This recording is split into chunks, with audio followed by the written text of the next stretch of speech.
What is going on, guys? T to the M to the IDD, back with a natural light beach photo shoot. Just to set the tone, it is about 48 degrees outside right now, but Simone really wanted to get some shots in bikini, so I made it happen.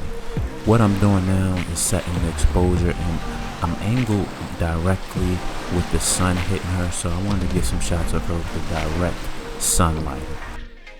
Now this shot is not bad. I love the shadows it presents on the left side, but I wanted softer light, so I used the sun as more of a rim light on her right side and used the reflector to fill in her left side. And as you can see, tremendous difference from not using a reflector and with using a reflector.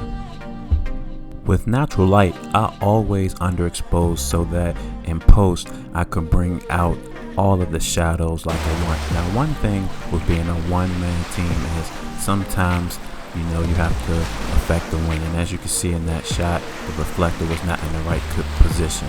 So it's a lot of trial and error, but you can eventually get the shot.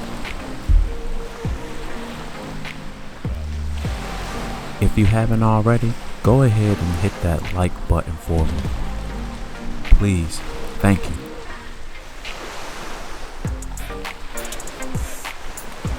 Let's take a quick second to acknowledge the stance that T-Med is holding with the reflector. Now, when you talk about multitasking, that is one of the things you have to do with photography, getting those angles and doing everything at all costs to get the shot. And this was another one I filled in with the reflector, and in post was able to bring out the shadows, make the highlights pop, and the colors. Alright, y'all, so we are trying to shoot real quick because it's cold out here, so probably no intro, no none of that, so we just getting straight into it. How you doing? Understanding lighting is really tricky and plays a tremendous role when getting the shot.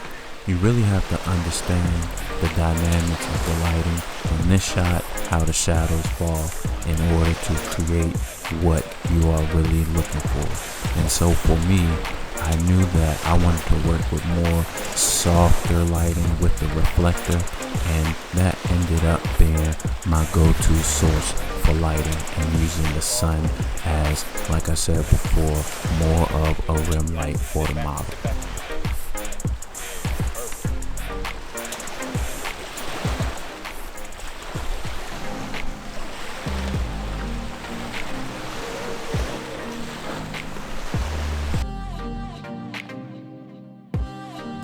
If you haven't already, go ahead and hit that like button for me. Please, thank you.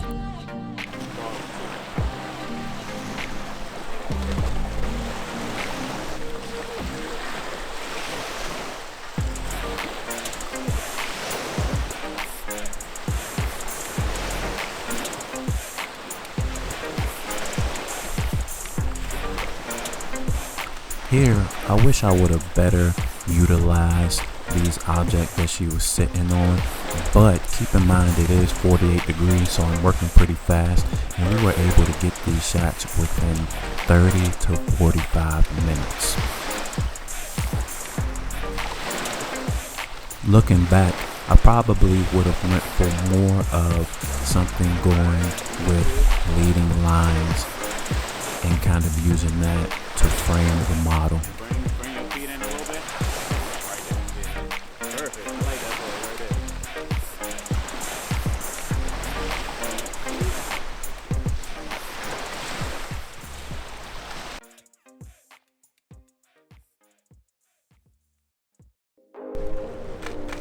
there. Here's the second location, and I start off by simply getting shots of the model with the sun acting as a rim light, and you'll see a lot of shadows.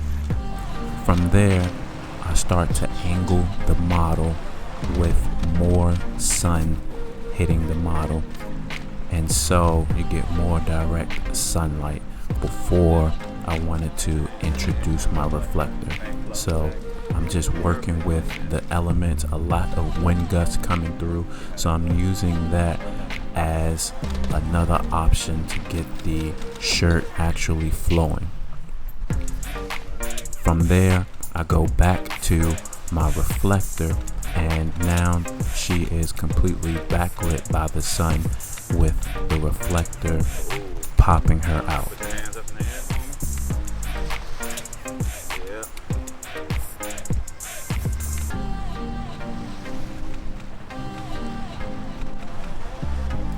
If you haven't already, go ahead and hit that like button for me. Please, thank you.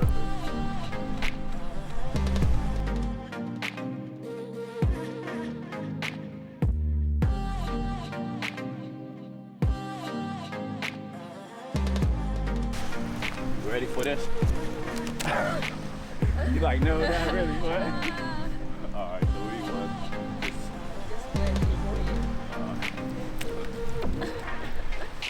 pull your shirt out a little bit.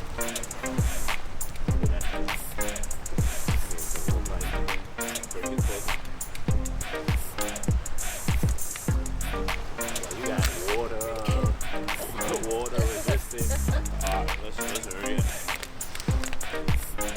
For the last look, we wanted to get more of a wet look without her getting inside the water since it was so cold.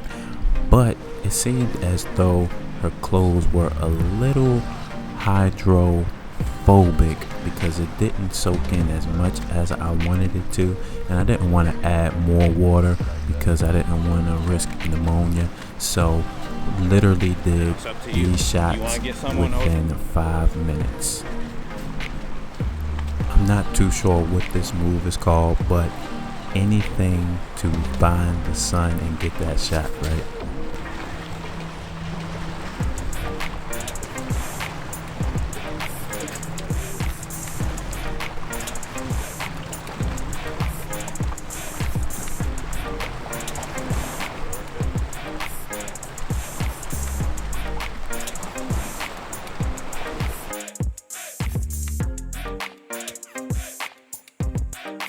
Any closing remarks for the people? It's cold as hell.